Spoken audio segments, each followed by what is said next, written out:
salaamaaleykum gars yi salaamaaleykum gars yi li xew Amérique moom laay bañ mu xew fii nga xam ne nii moom mooy Sénégal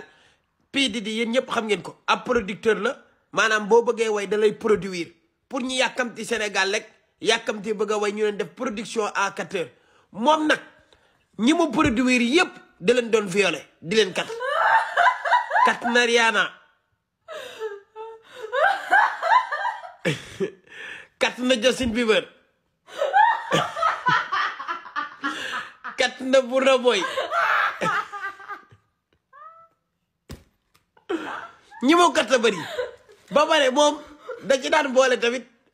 di rey ay nit pour gën a am xaalis jàpp nañ ko nag mii ci kose bi Justin Bieber violé nañ ko